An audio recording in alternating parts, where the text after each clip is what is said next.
Sot ne importojmë energji elektrike me çmim 100% më shtrenjtë se bursat ndërkombëtare. Juridikisht ne jemi në pritje për të marrë dhe menaxhu pjesën që na takon nga kushtetuta. Kemi një realitet të dëmshëm, ku në vend të kontrollit publik kemi fitime të garantuara për kompanitë private KEDS, KESCO, NOA dhe GEN, ndërsa qytetari i zakonshëm paguan të gjitha këto fatura. Qeveria në vend që të mbroj interesin publik është kthyer në lobus dhe në mbështetës të favoreve korruptive të këtyre kompanive. Sot kemi brenda territorit të Republikës tregje energjetike mbi baza etnike. Sot kemi nepotizëm dhe skajshmërisht politizim të sektorit.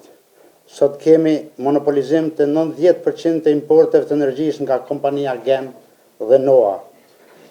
Sot ne importojmë energji elektrike me çmim 100% më shtrenjtë se bursat ndërkombëtare që ofrojnë në tregje. Sot bizneset pritet të dalin në tregun e lirë, kanë marrur oferta 225% më shtrenjtë se në tregjet ndërkombëtare që ofrojnë bursat.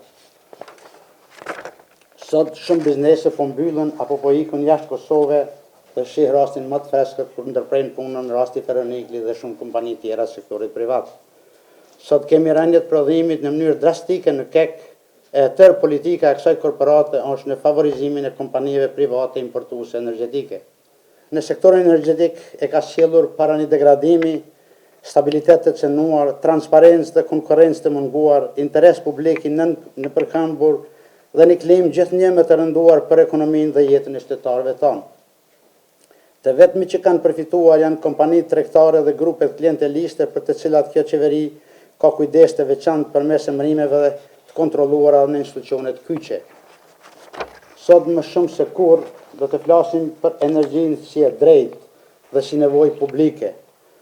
Pa energji të qëndrueshme dhe të qashme nuk mund të kemi as mirëqenie e as zhvillim ekonomik të vendit. Kryetari Krasniqi çdo të dytën ditë pas seanca ka dhënë qëndrim dhe nuk ka asnjë lëvizje nga qëndrimet që ka dhënë zoti Krasniqi dhe jemi në vazhdimësi për të përcjellur dhe monitoruar situatën, sepse juridikisht ne jemi në pritje për të marrë dhe menaxhu pjesën që na takon nga kushtetuta.